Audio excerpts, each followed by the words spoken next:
We are introducing S3Net, 3D LiDAR Sparse Semantic Segmentation Network for point cloud. Introduced by Ren Chen, Rai Razani, Yun Ren, and Bingbing Liu. This is brought by Huawei Noyazak Lab, Toronto office. Point cloud semantic segmentation has become popular in recent years thanks to the quick development of autonomous driving industry. Usually, a 3D point cloud can be processed by project into 2D range view or voxelized into 3D grids to perform convolutions. But due to the sparse property of point cloud, doing dense 3D convolution is not practical and waste of the resources. Thus, people proposed the sparse 3D convolution. For example, Minkowski engine from Stanford Vision Lab, which we built our project on. Sparse convolution was initially brought from 2D image realm, where they do sparse convolution on submanifold. Namely, the convolution output will be counted only when the kernel center covers an input side. Likewise, we can extend this idea on 3D data. Instead of introducing 3D kernels to slide through the voxel grids, we squeeze the data into a hash map and perform convolution by querying the neighborhood. The feature of current point is projected into submanifold first, and then aggregated with neighborhood. And the convolution kernel weight matrix was updated only if the corresponding neighborhood offset has elements. Based on this concept, we can build an auto-differentiable library upon those sparse datas. Here, we introduce the design of a novel network and its pipeline.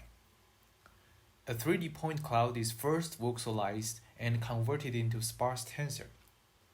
A data structure that has two major components, coordinates and features. Coordinate is used to do the spatial neighborhood query and downsample upsample mapping. Feature is bind to each coordinate, which is equivalent to the feature map of an image. Each column of the feature vector represents a channel. The input sparse tensor initially have 4 feature maps, intensity, and 3 channels of novel vectors. The sparse tensor is first fed into the sparse convolution with kernel size 5 to project the neighborhood features into 64 channels. Then followed by a sparse average pooling layer with kernel size 3 and stride 2 to downsample the data. The downsampled sparse tensor is then fed into 3 consecutive encoding blocks.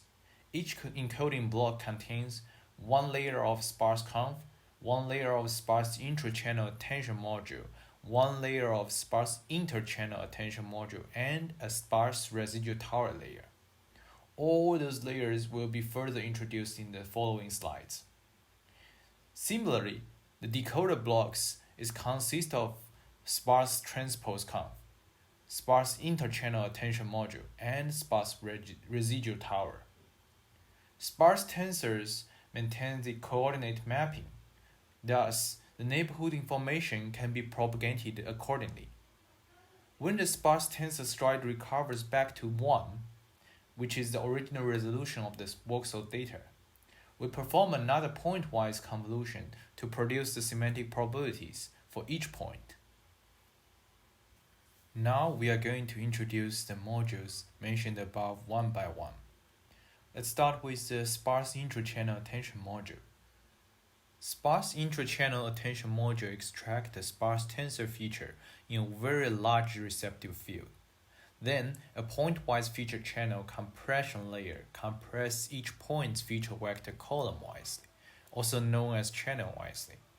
Then, they are decompressed by a following point-wise sparse convolution that project the feature compressed submanifold back to the original shape. The compression and decompression of the original feature map after a large receptive field is serving as a query key, whereas the key is later on multiplied with the input value tensor. This hierarchical attention mechanism is also known as transformer in neural language processing domain. Sparse interchannel attention module is more like a squeeze excitation on the sparse tensor, where all the point features are aggregated into one row of feature vector by a sparse global pooling layer. Here, we use the sparse global average pooling. The aggregated feature vector is compressed and decompressed by a fully connected MLP, and then the single row of the feature vector is filtered with a pointwise convolution afterward. Each column of the 1 by n, which is 64 here, feature vector is multiplied back to the input sparse tensor's feature map to emphasize the sparse tensor's feature map column-wisely for each point.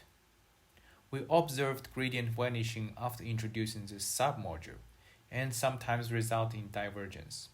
So to eliminate this artifact, we introduce the damping factor lambda, which takes the original data as a basis, and then 1 minus lambda as an offset.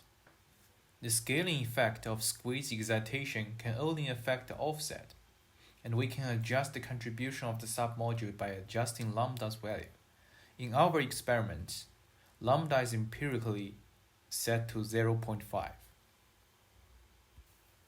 Sparse residual towers consist of two branches. The top branch is a sparse convolution with stride of 2, followed by two pointwise convolutions, whereas the bottom sparse convolution has the same kernel size but do not perform downsample, which is the stride is 1. Its output is used as a residue to recover the input sparse tensor's coordinate map and their corresponding features. By doing so, the higher layers of the features are condensed into downsampled subsets, whereas the pointwise features at the original resolution are still kept and flowed into the upcoming blocks. Since the flow is like a tower shape between each block, we name it as a residual tower. Our customized loss function has two major components. One is the weighted cross entropy. Two is the local geo-aware loss. We define a local geo-aware term by calculating the neighborhood anisotropy of current point and pointwisely scale the entropy of each point. The anisotropy is defined as 1 if the class label is not equal and 0 otherwise. When the network has a higher confidence on the semantic predictions, the major area contributing the error lies on the boundaries of the semantic classes. This local geo-aware term has large value around the borders and diminishing the effect of the center for each semantic areas, which is geometrically equivalent to the focal loss. Following is our experimental results. As we can see from the table, our method is the state of the art upon the publication. Up until now, it's still ranking 6 among hundreds of submitted methods.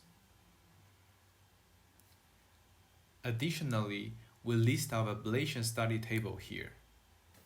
From the table, we can see that the biggest jump of the real classes came after the sparse residual towers. This is a demo clip recording our algorithm running real time.